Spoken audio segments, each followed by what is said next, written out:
So this is a conversation that I've always been looking forward to. And just a couple of weeks ago, for those of you who followed, one issue that has sparked national interest and intense debate centered around the University of Professional Studies Accra and its enforcement of a student dress code. The discussion followed a viral video which showed a level 100 student being physically dragged by a member who we later learned was part of a task force set up by the university.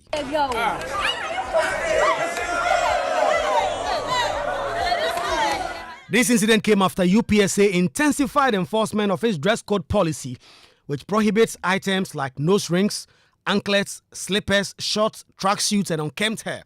The university says it is aiming to instill discipline and promote professional appearance. But the manner of the enforcement and the policy itself has drawn sharp criticism from some quarters. Many have described the rules as outdated, patriarchal, and overly moralistic, arguing that they infringe on personal freedom, particularly for female students. Others believe universities have every right to uphold standards that prepare students for corporate life. UPSC has since issued an apology, condemned the staff's conduct, and promised internal investigations, but public concerns still remain. And on the show today, we explore the broader implications of such policies. Is this a matter of discipline and grooming, or a troubling case of institutional overreach? What should be the line, and where should it be drawn between institutional authority and student autonomy? And in today's Ghana, what should professionalism look like? As a guest, we are looking forward to having really interesting minds. Samuel Boachi is team lead with Escolo, and he is already connected with us right here in studio. Samuel Boachi, it's good to have you connect with us. Thank you very much, Kwaku. Derek Ashilevi is host of Talk No Dey Cook Rice. It's one of the bustling and one of the biggest podcasts that you never want to miss on the Joy News channel and wherever you get your podcast. He's also connected with us in studio. Derek, it's good to have you connect with us. Kwaku, glad to be here. And then Karim, a student with research interest in academic freedom and decolonization. He connects with us on Zoom. Karim, it's good to have you connect with us again. Very happy to be here, Kwaku. Thank you for having me. Great. And then Comfort, a Chama entry, just finished the Ghana School of Law Part 1 and very soon will be an Esquire. Comfort, it's good to have you connect with us. Amen. Oh, thank you, Kwaku. And then Rose Blankson is an assistant registrar at the University of Cape Coast. She is in administration at the University of Cape Coast. She connects with us also on Zoom. Madam Rose, it's good to have you connect with us. We'll get Madam Rose to connect pretty shortly. So yes, good evening. Great. Madam Rose Blankson, it's always a delight to hear from you. So let me start from the studio. Let me start from you, Derek. What are your thoughts on that? I mean, there are those who say that the University of Professional Studies, Accra, is completely out of order. I'm just borrowing Bagman's completely. I wonder what you make of it. Kwaku, I mean, I don't think the university is out of order because, guess what? In every institution, there are rules to play by. And for that matter, there are sometimes adhere to such rules. An example is the military. I mean, how do we separate a civilian from a soldier, a man and the authority? It's this uniform.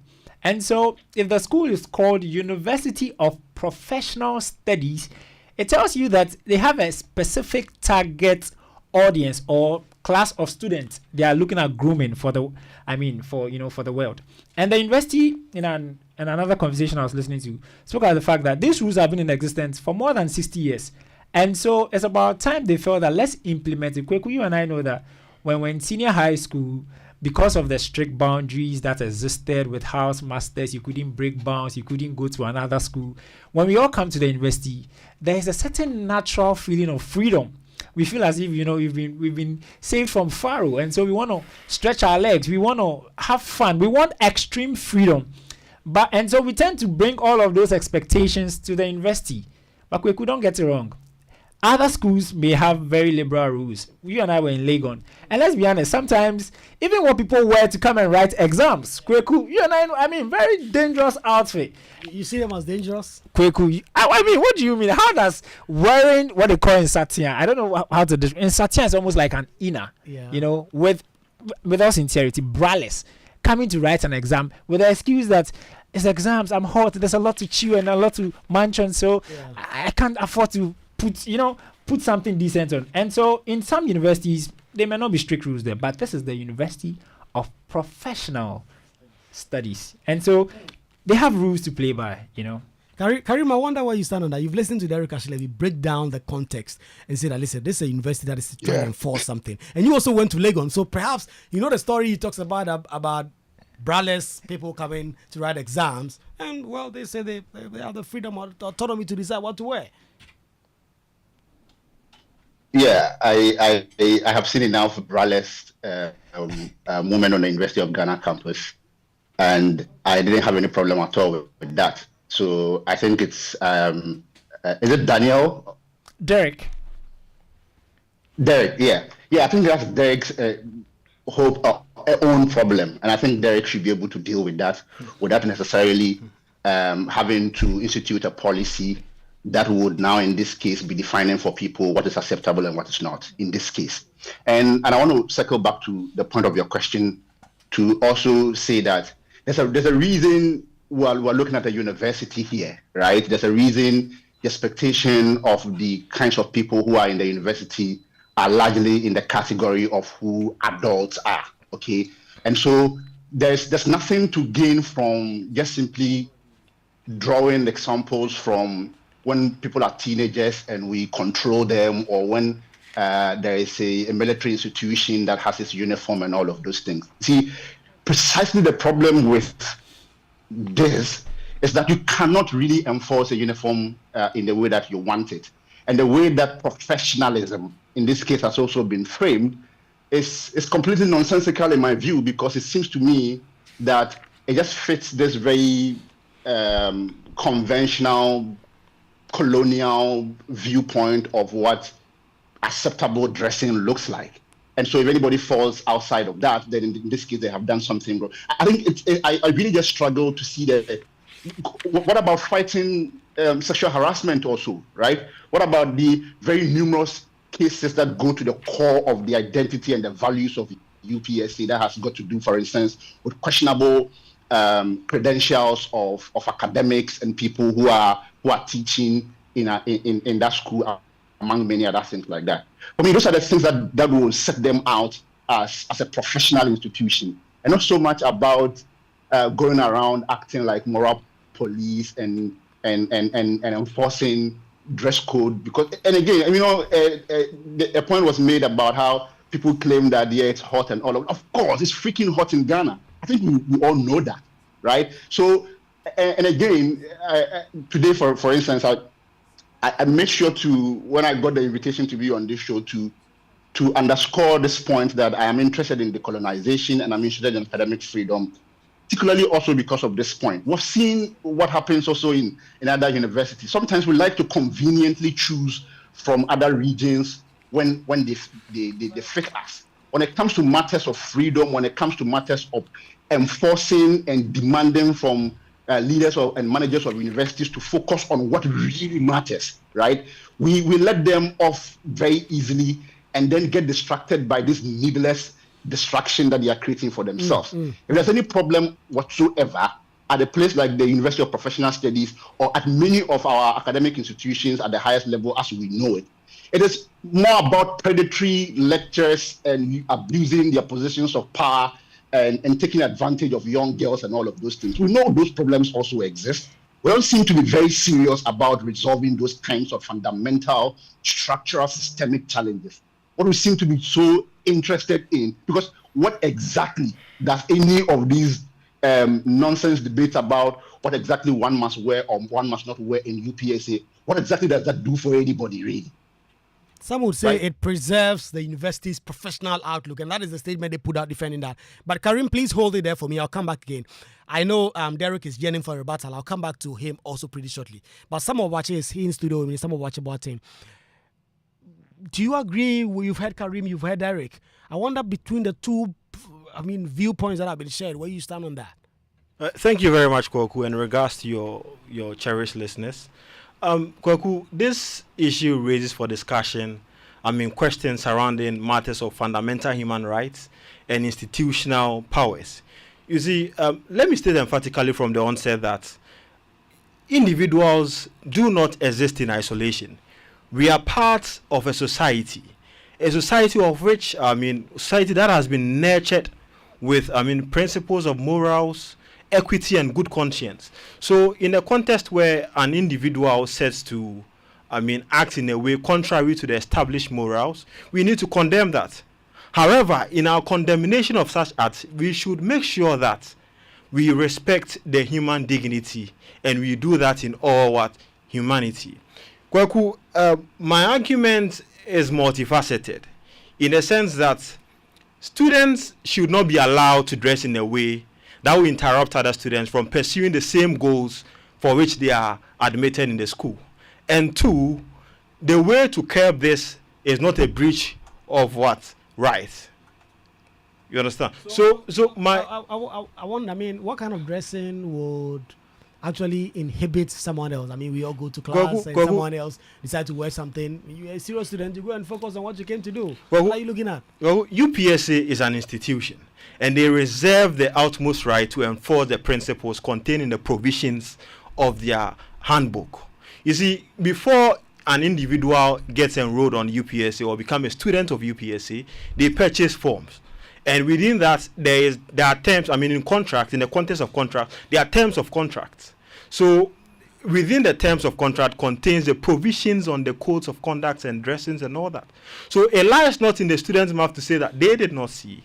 So that's one side of the argument, that you cannot say, because it's contained. I read the content of the dress code before coming here, and all that they are enforcing is contained in the terms of the contract. So it lies not in the student's mouth to say that, they did not see, because ignorance of the law is no excuse. But there's a glaring illegal issue that must be dealt with here. That is, so must the University of Professional Studies vision of professionalism override constitutional rights? Because from the look of videos and all that, they were infringing on the fundamental constitutional rights enshrined in the Article 12 and 21 of the 1992 Constitution. But you see, Kwaku, under our same Constitution, Article 14, there are constitutional due process in conducting a lawful arrest. Even the police, in conducting their arrest, must follow a constitutional due process. So before you even do such an adventure, you must make sure that your actions are in conformity with the Constitution. So my position on this matter is not a matter of taking sides. There is a balancing approach that must be dealt with. That we must balance the individual fundamental human rights with public morality. So I see that you don't see anything wrong fundamentally with the UPSC prescribing a dress code. Well, when it comes to the destination or the acts that they are seeking to achieve, I don't see a problem. Okay, please hold it there for me. I'll come back to you. Comfort, let me hear from you briefly about the point someone makes about students signing up. And that brings to poor element. It's not it's like a contract of a sort you sign. And you say, okay, I'm going to abide by all the terms and conditions of being a student of UPSC. For you, does that make any difference? And it's something I would want to hear Karim on, but I'll come to him later on. But do you sense any tension in there about signing on to a dress code and then crying foul when it's implemented? Okay, cool. So I would speak from the angle of being a student of the Ghana School of Law. So when you purchase forms to sit for the entrance exams and everything, and you apply, you pass and you apply to the Ghana School of Law, there is a student handbook, right? And you're supposed to read it, go through it, and then you sign. You attest your signature to the effect that you have accepted to abide by the rules and regulations, and that includes the dress code. You are supposed to be in black and white suits. If it's a dress and it's short sleeved, you wear a jacket on it. You wear black heels. You can't wear slippers. This is black hair. Everything about you is supposed to be black and white. You are supposed to keep how do we call it? Jewelry, necklaces, bracelets, earrings to the barest minimum. The guys are supposed to be clean shaven. They are not supposed to keep their beard. All these things. So when we apply to the Ghana School of Law, we sign on to all these things, the dress code and everything. But my take is on the enforcement procedure. So the guy who just spoke, he touched on the fact that should UPSA's bid to keep professionalism override constitutionally entrenched rights. You know, the rights so the code, the dress code and everything, the regulations are in place, but how to enforce it? I remember in my class we had an issue of one lady who was improperly dressed to class, and what the coordinator did was just to come gently to her and tell her that, my lady, you are improperly dressed. He just escorted her outside, and then just told her that the next day she shouldn't come to school in that same attire. And he didn't allow her to continue the rest of the class. But how it was carried out, the manner in which it was carried out, it was very diplomatic. To the point that some of us didn't even know, because I sit in front in class. Some of us at the front didn't even know that something like that was going on at the back. Our colleagues had to tell us that, oh, this was what happened today. It was very diplomatic. He came, referred her to the student handbook, the dress code, and showed her that you cannot be in this attire. If it's short, they will tell you that your dress is short. If it's so tight and skimpy, they will tell you you're supposed to be in cotton dresses. So yes, if an institution has that, is to uphold the integrity and the professionalism of that very institution, there is nothing wrong with that.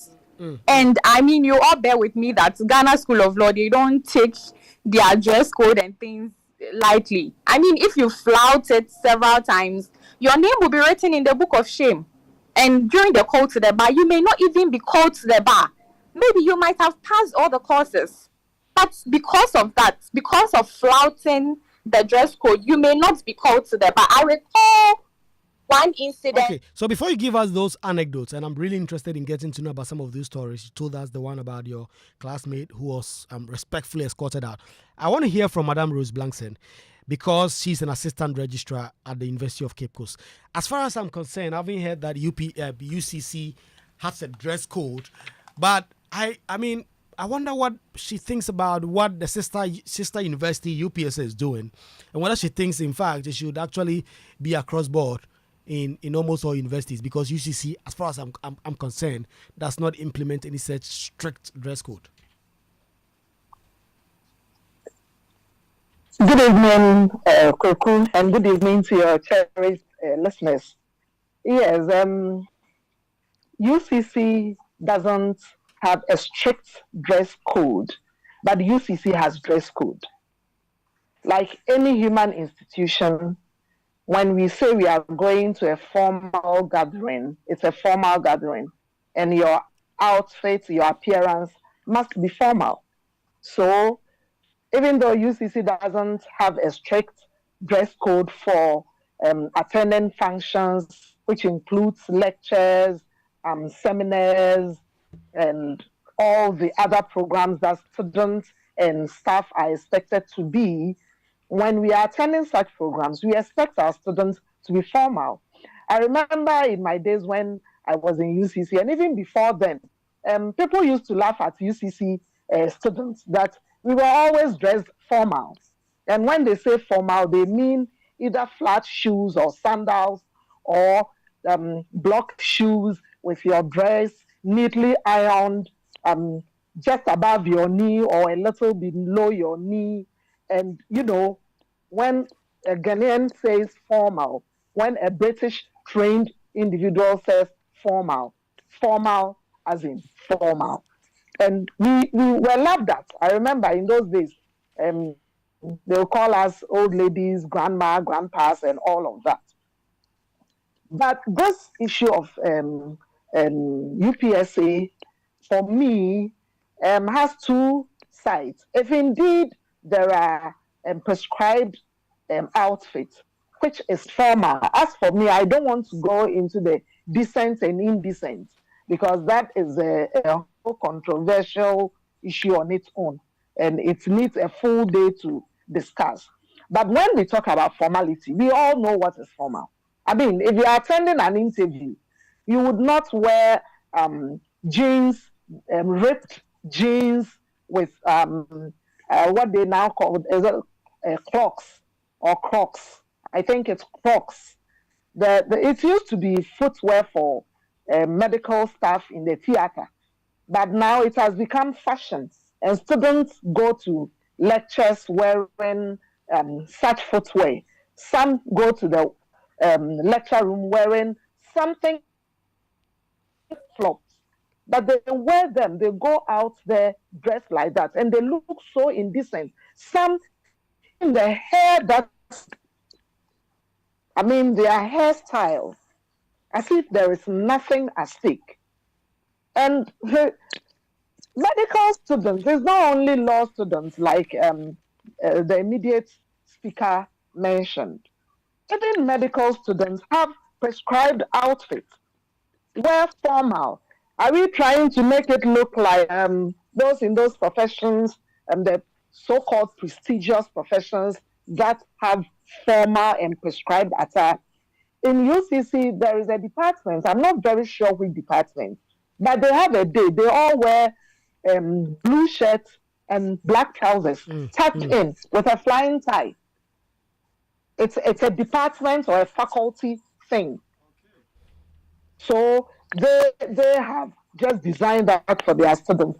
Last weekend, my son came home. He's in the final year, and he said, "Mommy, I need a suit." I said, "Suit for what?" He said, "I have a presentation. The lecturer says you should wear a suit." I said, "Okay, you don't need to go and buy a new suit. Just get your nice shirt, a pair of trousers, and get a jacket, a decent jacket on it." It doesn't mean you should go and buy a new, set of suits to go and do the presentation. So there are formal outfits. And I believe every university, in those days, I mean, we used to laugh at a certain university in Accra, where if you come and you want to see people wearing a skimpy outfit, very short outfit that if your pen or pencil drops, you cannot even bend down, even if you want to squat, which is the appropriate way to pick your stuff from the floor as a lady. You cannot do it. They could not do it because their dresses, their skirts, their dresses were so skimpy and so short. I see Ashlevi is smiling. I don't know if he knows the name of that university and perhaps we want to mention it. I'll come back to you, Madam Rose Blankson. You wanted to make a rebuttal to what Karim said before you take leave of us. I wonder what you want to make of that, because Karim makes the point that what is it about a dress that a student will wear to school? And if it's a student wearing in satin, like you put it, a braless, you go and write your exams. Let the other person go and write their exams. He says there are pressing issues universities should be dealing with, like the very perverse culture of sexual harassment on campus, instead of going about thinking of what the student is wearing. Kwaku, that's a good point. And of course, I think Karim makes a very logical argument. I don't disagree entirely with him. I like the fact that he mentions that we should pay a lot more closer attention to sexual harassment. That's why there's been documentaries, a number of people mentioned in that. So Karim might buy that point of view. But there's a point Karim makes that sort of is murky for me. The point about we making ourselves moral police. And now, people, we are here to critique people's dresses and what is right or what is decent or what is not.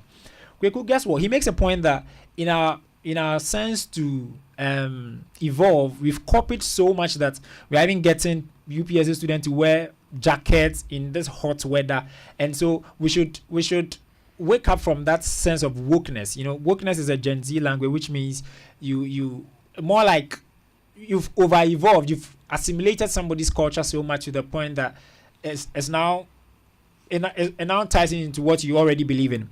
The point is that in Karim's point that we are woke, we claim to copy too much. Guess what? There's in our sense of culture, our rules are tied into our culture. There's a social contract. Even if it wasn't written, the school had it written in the prospectus, what you should do, what you shouldn't do. But there's a social contract. There are things that necessarily do not have to be written, but you and I buy into the knowledge that. Honestly, but even to be very specific, some of these students, what is it about a 2 piercing to the ear that makes it so abhorrent that you cannot wear it and go to UPSA class? 2 earrings or an anklet. Gloria Kufu, who used to be Attorney General of the Republic, she wore an anklet on the leg. Those are the specifics of the issue.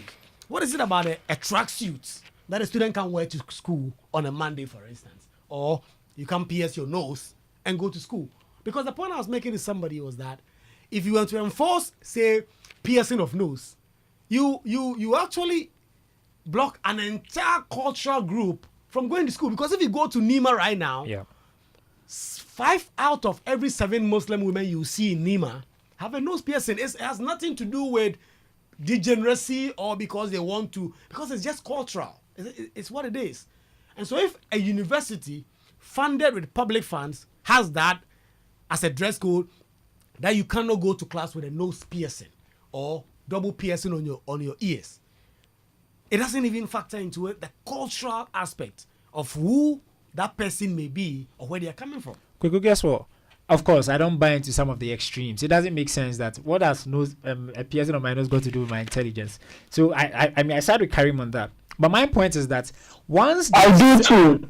great, once they say that this is what we want, and that's why Quick, guess what? In as much as it's cutting off a certain cultural group, there's another university that is accepting that cultural group.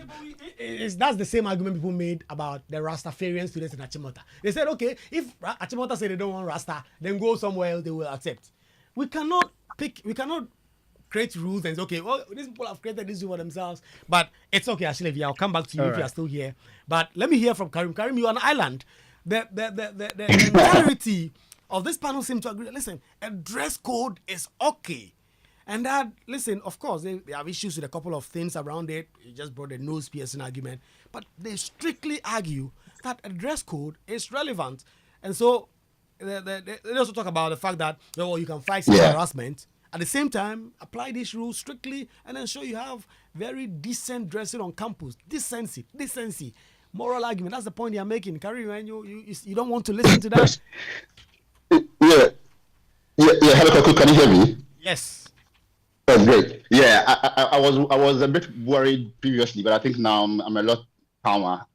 Even after listening to Madam Comfort entry, and even I keep forgetting the name. Is it Danielle? Yes, but Derek. Derek. Sorry. So I think I don't think we disagree much. My only problem with the other perspectives is that I feel we want to eat our cake and have it, or have our cake and eat it. Yeah, I'm sure you will forgive me on that. It always confuses me. But the point to make is that I think we're just trying to not move a bit too much, because it is one thing saying that you agree with some form of dress code and all of that, and when the very exact articles of that dress code begin to unfold before us, then we see how ridiculous it sounds, and then we begin to backtrack on those ones that oftentimes really create a division in terms of what it is that is influencing the idea of a dress code. Because at the heart of it, even though we try to run away from the normative questions around morality and around our attempt to social control and to engineer a certain conduct and all of that, we like to substitute that with this vague professionalism question. And then along that professionalism question, there are some things that we can refer to. For instance, Madam Comfort made very good examples of even wearing a jacket and a couple of other things like that. The concern that I have raised already could perhaps also be addressed by others who would say that, oh, well, you could as well wear, say, African print or wear your smock or something like that, right? But the point at the heart of it is that this professionalism thing doesn't mean anything, particularly for students, right? Particularly for people who after 11 or so years of going through all forms of being controlled as children, get into a period or a phase where they are adults, but then they are still told that, well, you must do it in this way or that way. The problem is that on a regular day when people run around their campus, sometimes it's not just going to the lecture room. The video that I saw, and the lady who was so violently dragged and all of that, I don't think that place was necessarily anywhere closer to the classroom, right? So my point is that at the end of it, there's very little we can do when it comes to the real intent of these kinds of things. It's to just control on the kinds of things that we consider to be extreme.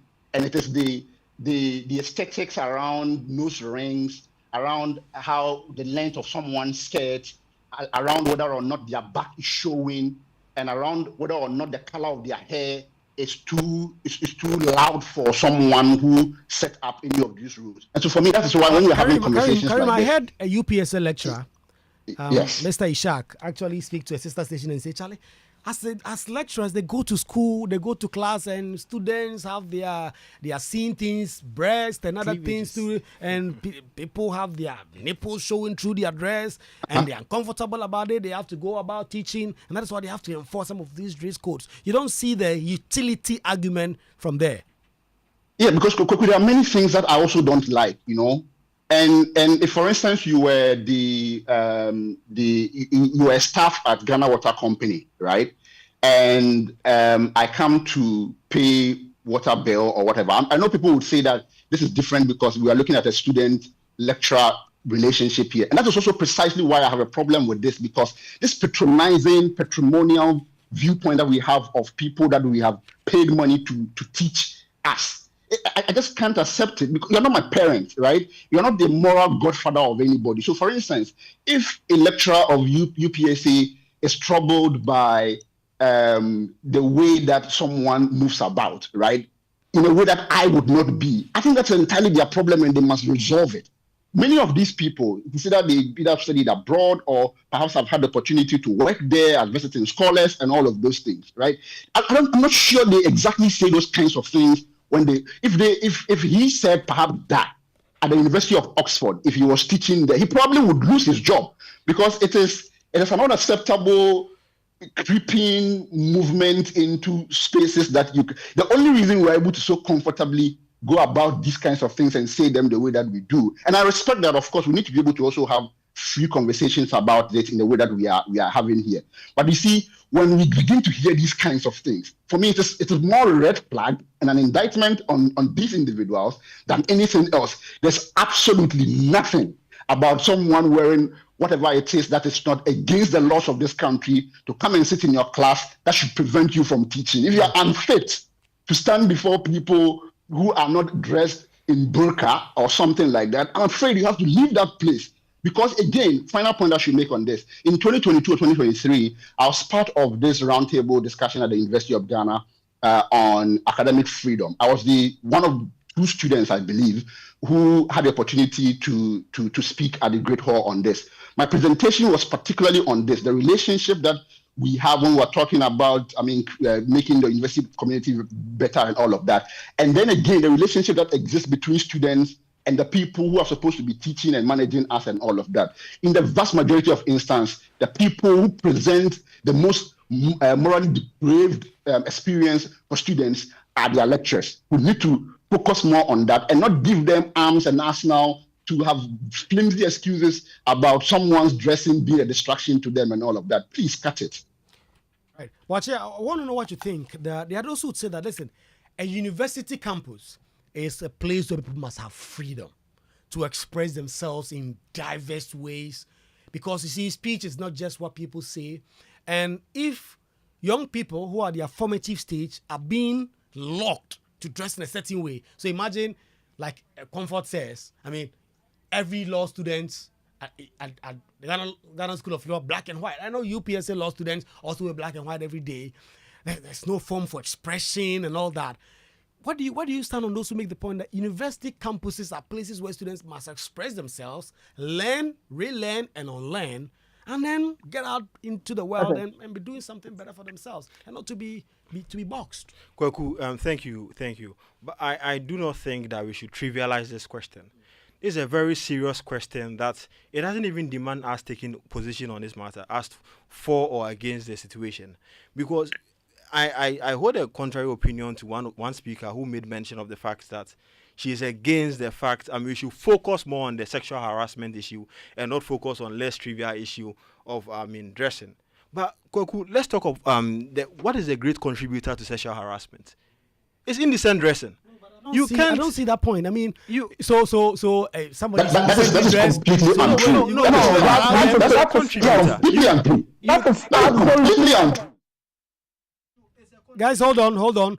He's making a point about about one. Okay. So, Kweku, like, let's not trivialize this point. I think this is not a matter of even taking stance. You understand? As I mentioned earlier, we belong to a society, and this society that we belong to now has been this society that we belong to now has been nurtured by principles of morality, equity, and good conscience.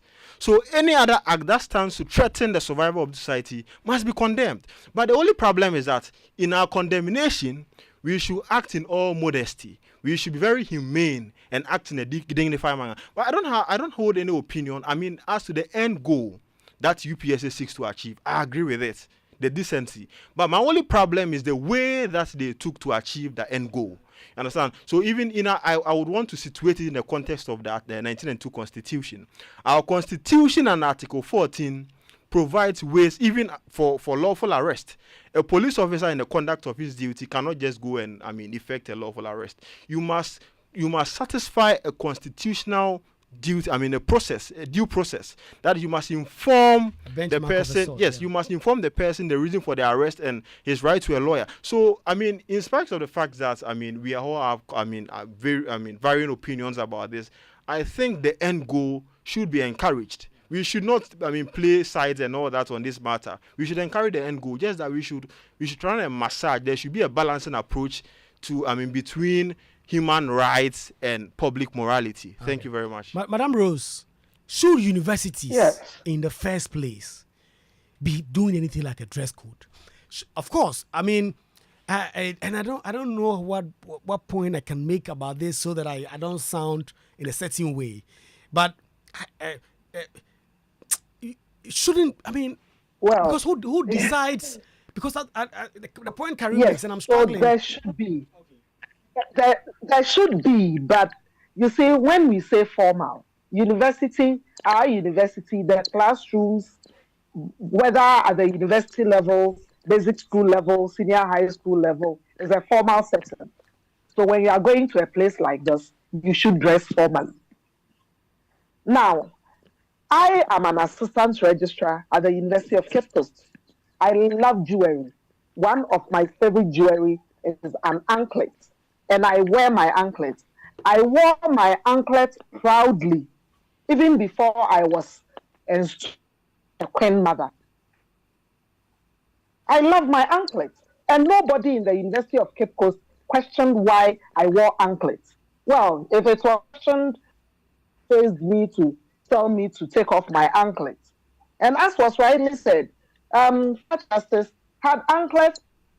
My daughter has 2 piercings. One of my daughters, I did the second piercing for her. They can't attend UPSC, by the way. They can, but if they go to UPSC, they will be sacked from class. Wow, she is a proud first class honors holder from the pursuing a master's degree now in biomedical engineering. Double piercing does not affect her academic work in any way. She's brilliant, she's intelligent, she's morally upright. She goes to church. She's a staunch Christian, a believer, and a disciplined young woman from one of the most prestigious girls' schools in the whole of Ghana, if I do not say Africa. So this is these are girls. We have girls like that. We have young men like that. My son has left his hair. Because everyone is talking about it. It got to a point I thought, hey, leave him. He goes to school. He doesn't go to fight. He's not insulted anybody. He dresses, wears his shoes, his trousers, his shirt well tucked. Be disturbing him about his hair. There are very petty things that we pay attention to that are not necessary. And yes, UPSH must have a break. It must be decent. But these additions of don't wear anklets, don't do double piercing, you can't pierce your nose, you can't do this. For me, that is a no-no. It is a no-no because someone would not want to wear earrings, but would love to wear bracelets. Someone would like to wear wristwatches, but would like to wear necklaces. If you are not careful, they will even say boys should not wear necklaces to lectures. When we say be decent and formal, we mean decent and formal. And at least every lecturer, every senior member of a university worth its salt knows what formal is. Be it shirts, properly tagged. Sometimes even shorts can be formal. You wear shorts, decent shorts with your sandals for a male, a lady, and decent shorts with a nice top. It can be formal. Yeah. I see. I know. Unfortunately, as the rules currently stand, both your daughter and your son, despite they being very brilliant students, will not be allowed to enter a UPSA classroom on a Monday. But anyway, that's the point of the conversation. And Karim himself, Karim used to sport some, I don't know if I can call it a dreadlock. He too will not be allowed to attend UPSA on a Monday with that dreadlock of his. So anyway, let me come to Comfort, and then I should be prepared to wrap up. Comfort, what should we do with this? Is it time to legislate? Perhaps no, or for GTech to put in place some general policy? Because I see from around the table that a lot of people talk about how enforce some form of dress code, but some of them doesn't make sense about anklets, piercings. But we need to have some formality. This is a country. Universities should not just become laws unto themselves and say, okay, well, we are doing this. It's our university. If you want to come, come. If you don't, go away. Okay, thank you, Kwaku. Well, I still hold on to the point that these are institutions. Every institution has rules. And if you want to enter the party, there is a saying that if you go to Rome, do what the Romans do. So if you want to attend UPSA and they are saying that these are our rules, you should try and abide by it. Because I think one speaker mentioned the social contract. Yes, it's a social contract. So you have undertaken to attend the school, you have paid fees, the school has admitted you, and then now you are saying that abide by these rules and you are saying you won't. Then what's the point? I remember that during my undergraduate days, when I was doing the LLB at University of Ghana, we didn't have a dress code. I mean, every other law faculty across the country had a dress code, from Gimpa, Montclair, do not have one. And perhaps there's a reason for it. Central. UG students are doing well. Yes, we didn't have a dress code. And me, for once, I love crop tops. I just love my crop tops. And I used to wear crop tops to class, right? Having at the back of my mind that one day I'll go to Ghana School of Law, I can't wear my crop tops again. Yes. So it's just as simple as that. Like, it's so simple. Just abide by it. Because, I mean, you've paid school fees. If they end up sacking you, like, you've just forfeited the money. So I think every institution has a right to lay down rules and procedure to govern how things are done. So if those rules are made in a lawful and a legal way, then you, the student, you should just abide by it. If not, go to a school where there is no dress code. Go to a school where you will not be restricted in what you do. I mean, that's my take on this. Karim, the lady says, if you go to Rome, you do what Romans do. It's such a long-held principle, has been conserved for years, thousands of years, millennials. Except that is a very terrible principle. And my view on everything that we do and conversations like this is that we need to be able to also place ourselves in a position where we assess these things and challenge the internal logics and the rationality. Karim, how is that a terrible principle? Yeah, I'm explaining. It is not enough to just simply regurgitate some of these things that we have been told. You are a Ghanaian. Your taxes, for instance, also contributes to subvert the services that is provided by UPSA. The Ghanaian law doesn't exactly prescribe the kinds of things that they are talking about and all of that. This is a university with adults, among many other things like that. And so if you are an institution in a post-colonial state called Ghana, all you do is not simply to just tell people, adults, to come and wear this particular type of dress for 4 years, and then after that, what? You need to be able to ask questions and be informed whether or not there's any point of rational basis for the decisions that they are attempting to take. I think that those things must really define what we will have to do. But just finally, Kwaku, to just go, I think the point is that what is clear in our conversation today is that it is when you have just loose definitions, it helps nobody, right? It can be something that you put out there as an inspiration for people to draw from. But if you attempt to enforce how people dress in the university, because it is these aesthetics that distract us. We need to get to the level where other serious universities have gotten to, where their candidates are some of the best and nobody asks the question about what they were wearing when they were back in school. UPSA should do those kinds of things and do it very, very well, and not be intimidating young girls and boys about what it is that they can wear and what it is they cannot wear on a hot, sunny afternoon in a place like Accra. Patrick, let me give you perhaps the last but one word on this. Where do we go from here? Should UPSA revise these rules and perhaps, like University of Ghana, allow students to decide what to wear to class? And like the point Karim just makes, allow the students to have that kind of freedom like it is outside. And a lot of Ghanaian lecturers have their master's education in the UK, US, where there's just that kind of freedom. Kwaku, my opinion is simple. So there is a conflict between bodily autonomy and institutional power. So there's a conflict between the constitutional provision of fundamental human rights and personal liberties and the institutional power. One speaker made mention of the fact that it's UPSA, they are an institution and they are entitled to make provisions to enforce the terms that's contained in their handbook. But those terms are subject to the overriding consideration of the Constitution. So I am looking forward to seeing a balancing approach between fundamental human rights and the institutional. Yes, autonomy. So there should be this, collaborative effort to make sure that things go well moving forward. Okay, Madam Rose, let me give you this last word. 30 seconds, if you can do that for me. Universities I would the codes and other things and focus on delivering on their core responsibilities. Like Karim says, you don't agree with that, I suppose? Well, the core responsibilities are there to be followed. However, we need discipline, we need decency to be able to achieve the core responsibilities. But no university should go to the extreme like UPSA did. Driving people out of class for piercing double, for wearing anklet, for wearing flat shoes, and all of that. That is a no. And that must review or revise whatever rules that they set for their students to append their signatures to. I believe in decency, I believe in formality, but where to draw the line becomes the issue.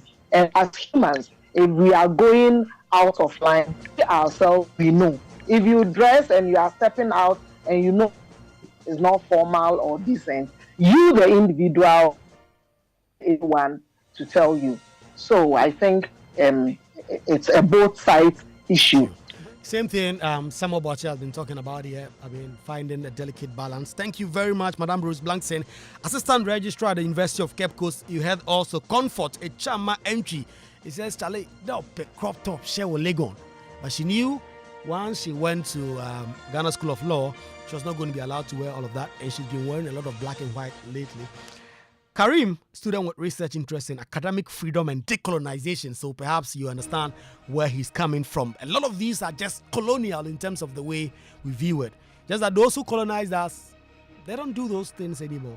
Derek Ashilevi was part of the conversation at some point, host of Talk No The Cook Rice on Joy News. You can't miss the next episode with Paul Adomotre on the Joy News channel. And then Samuel Boatin, team lead Escolo. My name is Kwaku Asante. I have a lot of very strong opinions on that, but I'll wait till the next time that I have the opportunity to sit on the other side on these kind of conversations. Have a good time, and we'll see you again same time next week.